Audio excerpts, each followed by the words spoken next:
Welcome to another Gamma Partner Artist Feature interview. Today we speak with Lemonhaze. We find out all things Lemon since his inception onto Ordinals, experimenting with AI, and then evolving to become a highly adept generative artist, the process, his inspirations, and more. I think you're going to enjoy this conversation. Okay, so very excited to have Lemonhaze with us today. We'll refer to him as Lemon. We might even get the backstory on that, who knows. And an artist, a generative artist who's been dropping work and been involved in Ordinals and with us at Gamma since the very start. One of our Genesis partner artists, put out a lot of work, with us and around the place, which is great.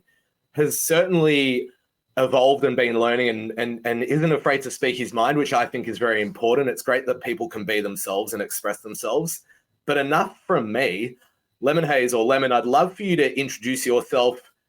Talk about your story. How did you get into the space? Go back as far as when you became creatively inspired, when you started making art. Perhaps it was as a child, but, your story, go for it. Well, first, thank you for having me today, Brett. Where to begin? I guess growing up, actually, I was someone who was mostly referred to as a hockey player, basically. I was doing a lot of sports and all. But there was always, I guess, a lot of art in my family as well, mostly like music and cinema and like the entertainment business, I would say more on the side of my mom. It was, I guess it was a bit of a thing. And so it always like was there. But like since I was mostly playing hockey, like that's what I did until I was like late in my teen. And then at some point, I got a chance at school to spend a whole year in the art program. So this was sort of a blessing, I guess, because I sort of discovered a bit more about the part that I like about art. And so, I touched like photography, acting, and all of other visual art. And so from there, like it kind of stuck to my mind. And like as I grew in my 20s, like I played music, I experiment with painting, and then like as I got into like the online world with Bitcoin, like around 6-7 years ago, I sort of started to experiment with digital to make art, and like mostly sharing privately, right? Until I guess last year, like now I'm fast forwarding to last year when the Ordinal arrived. Like it was just like it clicked all the bugs for me, and I thought like, I just want to experiment and try. And like as I was moving forward in my journey, let's say the first month, it all clicked, and I say, I'm back in the full artist mindset, and like that's what I want to do. I'm giving it a shot again, right? Because I sort of had paused it like in the past in my life, and here I am today, basically, just I guess living a dream and just trying to keep on improving, this journey, right? It's a really interesting story. There's a lot to unpack there. There's quite a bit in it. I'd actually like to rewind all the way back to when you were a hockey player. It's interesting. I wrote an article about the art of sport. There's been a lot of famous moments through sport that have been captured, particularly through photography, which is something where you started to dabble. I know that they're kind of separate things, but there's an artistry in sport, and you said your family was into the arts and into film and whatnot. Where do you think it began? Were you creatively inspired back then, and how did your family nurture that? I guess at the time I was like interested in those things. I was somewhat trying, but I guess very shy in all of these fields. I guess like I wasn't a shy person at all, but like when it came to art, I was like shy in all type of art, and I was almost a joke, Like my mom said, like you can do anything you want in life, but you're certainly not gonna be a singer, for example, like or things like that. And it stuck with me for a very long time until at some point, like I actually ended up making music and I sang and all. Like I'm a bad singer, but like I was singing, right? So it's just like so it was in me, but like I guess because I was also very like I say a young kid who was doing sport, and I was very competitive, and like I was kind of a go art kind of person. So like I guess this side of me, like people were kind of not noticing it, even if it was there and I wanted to share it. Like it was sort of in between. But as I grew old, like in my late teen, it started to sort of develop a bit more, and sort of took shape from there, I guess, leading up to now, right? How have you found that art has allowed you to express yourself in a way that you didn't when you were younger? I mean, I guess when you come to realize that a lot of I know the issue you can face in life or anything, like it's just like us thinking with ourselves, right? Like when you think something and like like doing these little thing, example, like writing lyrics for a song, for example. Well, this is something that I carry in my work today, right? When I leave note in the HTML header of some of all of my work, right? It's just writing little words or things that like thoughts that I have, and like this is part of just I guess expressing what I feel. Like whether it's singing about love or doing all these things, it's always something that I guess interests me to sort of share a deeper side of me, because a bit like I said, a big part of me, I'm known like as this funny cool guy, hockey guy, but like I'm also like I see myself like much more than that, and like sometimes like I guess it's my way to express it. And as I grow old, I guess I gain more confidence in sharing this with more people without like thinking that I'm the local joke or something like that. How has your mum or your family received it, the fact that now you are an artist and selling work and doing well? I guess some of the person in my family, maybe close, are a bit surprised or they're not sure. But like I guess my mom is a bit less surprised. I guess you could say a mom is more like she knows me, and so I guess it's a bit less of a surprise, and she's just very happy. And I'm glad that she's happy about that. And I made a few pieces like that touch base with her and stuff like that. So I think everyone is generally happy now, but there's still some surprise, in my circle. Even close friends of mine, like they knew I spent like a year in arts in school, and like they knew I spent like literally 7 years in my 20s just making music. Like I was making music, working a few hours like in a restaurant, like in hospitality and restaurant, and then partying music, and like they knew I was doing that. But it's still for them, it's still a surprise, and for everyone. But now I think it's getting closer to people just coming to the conclusion that this is what I want to do. And like especially here like in Bitcoin and all, like it's checking all the box with other things, other interests I have in my life, like Bitcoin and all this technology and the crypto world and like all that it means, right? So yeah. For sure. And that's a beautiful segue. So you said you got involved in Bitcoin and perhaps as an investor or as a hobbyist or as a learner 7 years ago. And now you can create art on Bitcoin. And you're creating generative art, which we'll have a look at very soon. When you first got into Bitcoin, why do you think it impacted you so much? And then how does it feel to be creating on Bitcoin? uh, Honestly, like the first time, my first contact with Bitcoin was back in Vietnam in December 2016. So it was 1 year about like before the run to 20,000. And like, so I got a bit of Bitcoin there, but like I sort of didn't look at it. Actually, I made a Coinbase account.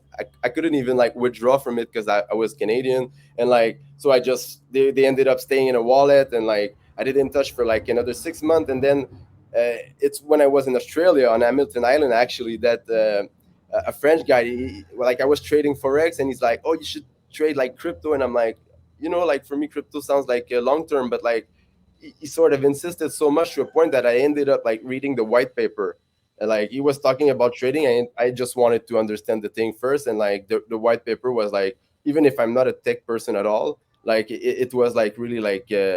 I understood like at least the baseline of what it meant and what it could be, and like I just fell in love. And from there, like the journey just you go all the phase of you start in crypto, you start with Bitcoin, then you go Litecoin, then you do everything, and then you come back to Bitcoin, and then like I had this journey like everyone, doing a bit of everything. And like along that way, I was making art, but like privately and so on. And even like I actually in 2020, I did inscribe three of my artwork on Ethereum, like not inscribe but like mint, because I was already interested in sharing my art and exploring this, but it just didn't click. And I was chasing other ambition as well at the time. But like when it came for Ordinals, I was like on Bitcoin, like just Bitcoin, with Bitcoin, no token, like everything. I was like I want to do something with that. So that's when like I got with the idea of launching my first collection, Cypherville. basically because the art was already made, right? So I did it like a year before, and so for this reason, like I was sort of ready because everything went fast on that day, and so I went and like I was like, and I like the story came to me, right? Like just the whole idea with the tales and like the world, like making some reference like to to Bitcoin Maxi and what was going on at the space and the time. And so I thought it was fitting, right? But I didn't release it as Lemonhaze. It was just like a mysterious project. I just wanted it to be part of that.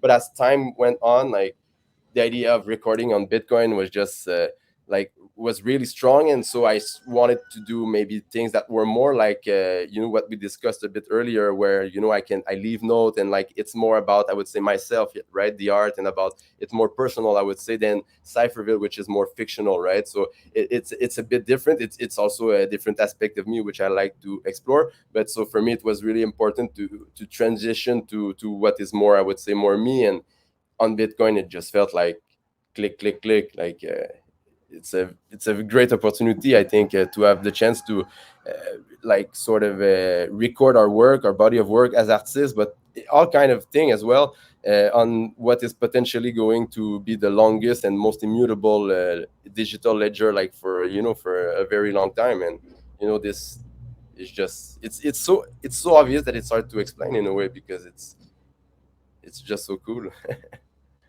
I agree with you. And tell me about this collection. It's the first collection that you said you put out. They're quite early. Some of these are in the 30,000s. They look like they're mostly or perhaps all sub 100,000, which means you were involved very early on. This is different to the stuff you're putting out now. Perhaps I'm making it up, but it almost looks like that's a lemon. What's the story with this collection? And then does your name link into it at all? Well, that's the thing. Like I said, I didn't release it as Lemonhaze, but the idea is I did it like a year before, and like of course, like I was like just playing and experimenting with older like AI software at the time, and like I guess I used a lot of lemon and other kind of thing in the prompt, just because like I said, I'm Lemonhaze, right? So like it's just something that came to me very like easy. And like when I had like all those images, like a year later when Ordinal arrived, I'm like, oh, I could make a collection of that. But like then it's the story when everything clicked, that like the name, and like that's how like I think it came together to be this thing, right? And this collection, interestingly, was mostly inspired by ideas of Tim Burton. So like it maybe doesn't exactly look like that, but this was a sort of an idea at the start, right? Definitely. And that is a really interesting point, because obviously art is inspired from somewhere and from experience, perhaps other artists. Tim Burton's obviously, a very famous creator and filmographer. Where do your inspirations come from? And I'll pull up your Berlin collection, which obviously we'll touch on then how you started using generative art and code. But tell us about your inspiration and then the journey into coding for art. Yeah, well, that's the thing, so that there's this Cypherville that we talked about, right, which is completely different, we can agree, from everything else I guess I do. For example, like Berlin here. So basically, my inspiration, where it come from, it's bizarre to say, but like it doesn't come from let's say other artwork or things like that. It's more like from, I would say, maybe design, right? Whether it is interior design or fashion even sometimes, or it can be architecture outside, or it's a mix of those things, blended with also like I guess blurry memories of my own past, of like I guess I think a lot about when I was in a certain loft, right, and back in Montreal, like there was a party, and there was this sick artwork like in this trendy hype place, and like this is the kind of thing that I'm trying to capture, because it's sort of I saw it in the past, and it's like I cannot like tell you what's the name of the artist or thing like that, but like it's this kind of vibe that I'm trying to capture, which reminds me, I guess, of good days, and it's also things that I guess I like as well. So, and it's a mixture of texture, like there's of course like there's the grand inspiration, but there's also like a lot of my work at some point it came from the need to work in a different way, because of the Bitcoin as a canvas, right? Like the fees were so high, you work with constraint, and so I decided to just create differently. And so this is how I came up with stuff like Berlin. Berlin is sort of the last collection of a series of other collections that led up actually to Berlin, and as I would say, the masterpiece of this sort of era of my work in a way, which is, I would say, like the completion, right, of these mini series that I sort of developed this idea of working with little, like as little as possible to save space and all, and like these are all things that I find interesting, like in my inspiration, basically working with constraint and just exploring what I can do with what I have. Basically, this is what I think is the most fun, right? It's not to have it's like in music, even it's not to have the best gear, but it's to work with the gear you have, right? It's whatever you have, you try to make something cool out of it, and I think that's a lot like how my work come to be, right? For sure. And you're right, it's very aesthetic. You can tell that there's that design component. Is that something that's always been of interest to you? Has it been something where you've appreciated furniture and fashion and architecture in the world around you? Yeah, like I enjoy it, right? Visually, right? People would say, if anything, like I don't know what to say in English, but like I'm like the guy who repair the shoes, but with bad shoes, right? Like I enjoy those things, but like it's not like I have it for myself, right? Like, or I'm not there yet, right? Or I just, but like I do enjoy those things, and like it's just what inspires me, right? Even like it's more like where I capture like ideas for composition, for how the way I like to play shape, and like you know also something is that I like things that are generally, I would say, simple in my word, because like I think in the world where we are today, everything is moving fast, right? I'm always on my phone on the screen, and like bunch of information, and like everything is moving, and so sometimes I guess what I like when I make work is to make it almost in a with meticulous way, right? But like very work sometimes either with digital work on little details, right? Little textures, like things that most people will not even see. But like I like to work on these things, or work on simple composition, right? Like just simple shape alignment, and which sort of allows me to be with myself, right? Out of the distraction sort of captured by the piece itself. And so it's the kind of thing I try to look for, and that inspires me, I guess. Yeah. For sure. And it sounds like a very mindful process. And I think it is an apt time to have a look at your collection, Oaxaca, because you're talking about shape, I guess, elegance, color, texture, simplicity. That's really come out in this set. As we can see, in comparison to when we had a look at Berlin, and people can definitely jump onto Gamma and type in Lemonhaze and see the breadth of your work. But how has the journey learning how to code and creating these outputs been for you since, the early Bitcoin Ordinals era all the way a year ago up until now? Yeah, well, it's been a long journey, the generative one, right? I sort of started the inscribing thing with code a little more than 6 months ago now.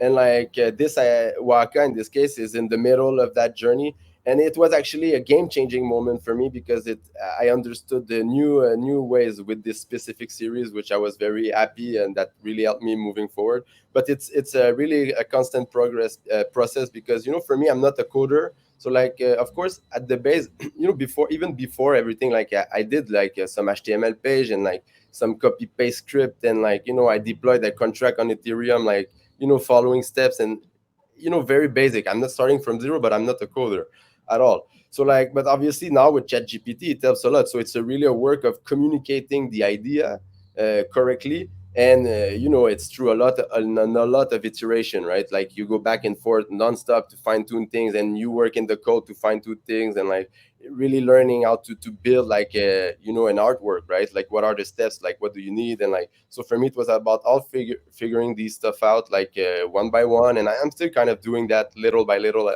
like learning new things every day.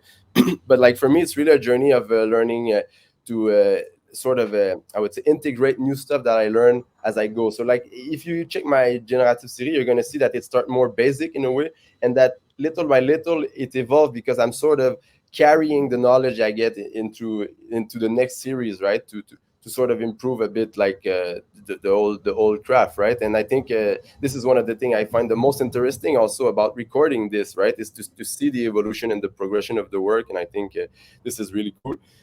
And so yeah, but like you say, I wanted to say in the case of Waka, for example, what is cool is the way I made the texture. So basically I just use small shapes that I shrink super small, but like the canvas is kind of a very high resolution pixel, so you can scale it quite big. But like if you look from afar, you don't see that it's shaped, but like when you close up on the image, it's actually all little square and rectangle. And so this was a, like I said, a game changing moment for me when I understood like how to apply and create better texture, you know, with the use of other elements in the on the canvas, and you know, simple elements like shapes or even letters and stuff like that. And so it's all these little things, you know, learning to craft better piece and get better texture, like what I want, right? This is an example of it. Hopefully people can see the texture and the detail through all of the elements that you've put into this. How is the process for you when you're doing it? Is it a challenge, or is it therapeutic, cathartic? You know, there's many different feelings an artist may feel creating something. What's the process like for you as you're doing this? I would say, you know, with code, it's a bit different. And, you know, if I was doing end drawing, I would say it's therapeutic, right? It's sometimes I still do it. You know, I drop like Sharpie, I drop ink on jeans and stuff like that. It just feels good, right? Like to be off the screen and all these things. But with code, at the start, I hated it, to be honest. Like I was not a coder, and like even if I had access to ChatGPT, it wasn't helping the way I wanted, like, or I wasn't there yet. Like it wasn't helpful yet because I didn't know enough to make it be helpful. But like as I started to understand more how it works and how to like just the mechanic of making a piece like that, like I wanted to, I saw that there was a lot of similarities with making electronic music, which I was doing for many years before, you know, like using software with the tracks and all. And so I felt like there was like a link to that, and I started to enjoy a lot more the process, right? And at first I thought, you know, with code you can make bunch of art, and it turns out that it's much more time consuming. Like it doesn't look like this, but like to create let's say the code that generate those images, it takes so much time and back and forth and iteration that you don't see it like from before. I didn't see it, you know, like 6 months 7 months ago I didn't know what was the work of a generative artist, and now I get to know a bit more, and it's I love it, right? Like it's the process for me is really cool. It's I like the idea of iteration. It also makes me learn a lot because I communicate a lot of my idea with ChatGPT, and sometimes, you know, I don't have a school, you know, art school education or anything, so I lack vocabulary. So I go search for that vocabulary. So along the way, I learn a bunch of other things that are super interesting, and like the whole process, the process of it all is just great overall, and I enjoy it, right? And it seems like you really do think about it and have learned a lot. You know, we've all seen it evolve, and like I said, people can look it up. Tell me about the namings of pieces. So that adds to an artwork. I'll use the names in Oaxaca, for example. You've got number 4 is one of the names, but then you have alligator, el tiburon, which means shark in Spanish for people who don't know, Sunday, coconut hut, surf shop. Tell me about that when you're looking at an artwork and you name it, and how you want the I guess the viewer or the collector to perceive it, and how the name affects that. It's interesting. You know, it's something I like a lot to give name to artwork, generally speaking. Whether it's you know, some things I'm thinking about while I'm making the piece, or something. It depends. Like in the case of Oaxaca, these are direct reference to things that are around me, right? Because now I live in Mexico, in the state of Oaxaca, and so like all these pieces are just like when I was sort of curating those outputs for the series. I was putting some aside, and like, you know, I was listening to music and just doing my work of, you know, generating those images, curating, adjusting things in the code. And like as I work, like at things, you know, just life happened. You know, my girlfriend passed by and she's talking to me about what she did at the beach, and you know, or whatever. And like when I see those images, like oh, I'm like, oh, it makes me think like it makes me think of a shark in the water, right? So I'm like, oh, this one is gonna be a tiburon for sure, right? And like it's all those little like in the case of Waka, obviously, like some of their collection, the name uh, can be inspired totally differently, right? The process is not always the same. Obviously, some pieces it's more direct, sometimes it's, but in the case of Waka, since it was generative and curated, like it was really how it flowed just naturally to see output that makes me think of something. You know, alligator. Like a few weeks before I went to see the alligator, like close to my home, and like all those little things, and like I felt like, oh, I'm gonna grab this because that's how I make a lot of my art. Is like, it's about me, but also about what is around me, right? It's sometimes I can say it's not plain, it's just casual life, but like it's still life in a super, I would say, abstract and simple way, I guess, how I make my work, generally speaking. But it's really just things around me that I try to tag. Sometimes it can be the name of something to remind myself to, because a lot of my work I do is to act also as a memento for myself. Sometimes I leave note in the HTML and I don't even remember what I wrote, and I look back, oh, and like that's why I do this. Actually, it's to remind me of things in my life that I want to remember, or I do some piece, like the Berlin series.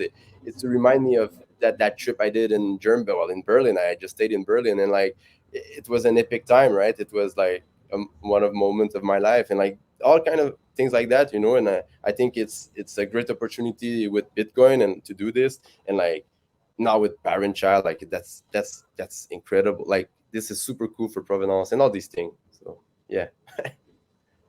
Certainly, I think that being able to leave your legacy in that way, but then also being able to share it with others is very special. One set of yours, which is certainly, I think you can tell that it's yours. You can tell that it, is an artwork by, or a collection by Lemonhaze, but then is a little bit different as well, is the Gentleman series, because they're almost like, well, they are like PFPs, which is what people sort of associate the space with, unless they realize that there is quality art.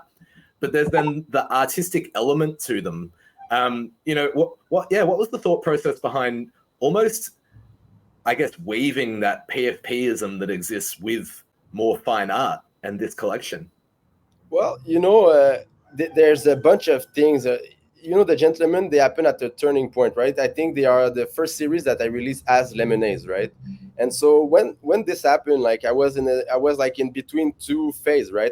I just had released Cypherville and my other collection, Portrait, and so I was like, but I decided I'm gonna put back the Lemonade suit, which was my artist name, like in my 20s, right, from 20 to 26, 7, until like I sort of move on, I guess that. So like I said, I'm gonna put back that suit, and like the first thing I was like, well, I need a PFP, right? And so I was like, I'm gonna make myself a PFP, and like this is pretty much how it started. So I started like sketching for gentle, like for ideas and stuff, and like I sort of revolve around the concept of gentlemen, and I sort of inscribed the first four, and then the first four, they were inscribed a bit before the others.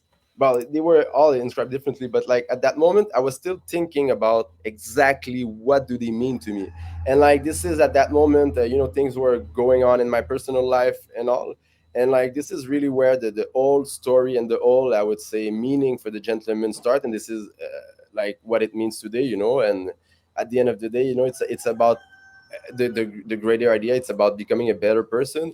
But like, so I think it was a way for me to have an identity, like my face, like as an artist, and like make also a short run of portrait, because I still like to do portrait. Like I have other series where I do portrait, but I thought this one was I wanted to be like me, like the gentleman is me, right? It's my style, right? Like whether it's the punk and the way, like the mixture of the minimal art in the background, or the geometric way, like I apply, and like in all these things, and like it was just me, and like I sort of build the story, not the story, but like I mean I sort of attach the context, the real meaning to it. And for me it was very important, and I think what the gentleman mean, it's something everybody can relate. Everyone has a relationship in their life and all, and I think it's a universal concept, and just felt good for me to go this path, to have I guess my identity, my online identity, basically.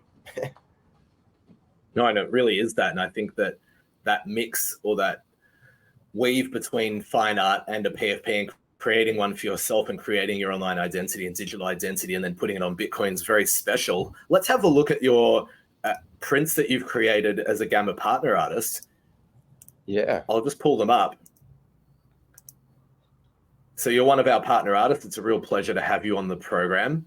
You have Deprivation and Mirage. You said Mirage is going to be the only print that you're putting out this year. I hope you change your mind, but one can only hope. But tell us about these pieces. Deprivation was the first one you put out in the first drop of prints that came out on Gamma. Do you want to tell us about both pieces? Yeah, well, Deprivation, basically, it came, it was, we got the news from you guys in DM, like before the launch of the Gamma Partner Program. And like, we didn't have too much directive. So basically, I didn't know what to do, right? Like, it was you do what you want, right? So like, I had to craft a piece for this event, but like without too much knowing what was going on. And at the time, I was like starting to get more involved in generative art. So that's what I was mainly doing at the time. But then it was not possible for this drop to make generative, and also like I had to turn my idea and do something else. And like I was like, it was the 2-3 days before like it was time to inscribe, and I was not ready. And so I pulled out like a couple almost all-nighter, right, back to back, and like just sketching things and like working out stuff. And like when I finally like sort of settled on the piece for Deprivation, I did all the final touch up that I had to make before inscribing, the compression, the work, and all. And like it just felt like that it was going to be this one, because how I felt, right? I hadn't slept for 2 nights. Like I felt deprived, like by my own self, just being obsessed with creating and all these things. And like that's literally what the description of this artwork is. And like I let it go because it was fitting the moment. It was made in that moment for that moment. And like, and that makes me love it so much today, because it was so raw, like the way it happened. So I really liked it. And so for Mirage, basically, I wanted to do something different. Actually, like at the end of last year, I tried to release another print, Osoy, which was, I would say, more in the same color and literally like the same sketching style that I used for Deprivation. But basically, it ended up it didn't work. So like this year, when I came up with my idea of making a new print, I was like, I'm going to go the other way. I'm gonna put some color in there. Like this one is like black and white, the first one. So I want the other one to be very colorful. And I think a bit in line with the concept of Deprivation and all, I felt like where I was in my state of mind with Mirage is a bit the same, right? It's like I was feeling good about things, but I was not sure like if I should feel good, like is it real? And like it's a bit like, I don't want to talk about it too deeply either, but like it's just another piece that felt. And so that's why that day, when it happened, I say, I'm releasing a print in 72 hour probably, because I knew that this work is gonna happen. And like I was sort of in between it, and like it just felt like that's the piece I want to go this year. And like you say, yeah, I think I'm gonna do maybe only one this year. I said it already, so unfortunately I cannot go back on my word. It doesn't mean another year I'm not gonna do more. But like I said, anyway, bunch of stuff coming here. That's exciting. Well, it's been a real pleasure to dig a little bit deeper with you and to find out and get those backstories and meet the person, Lemon, behind the artwork. The narrative always makes the artwork more rich and getting to know the artist. So thank you so much for your time. It's a real pleasure to have you as a partner artist, and we look forward to whatever else you drop with us and elsewhere. We just want artists to win. So thank you so much, Lemon. Been a pleasure. Thank you very much, Brett, for having me, and thanks to all the team at Gamma. Love you guys.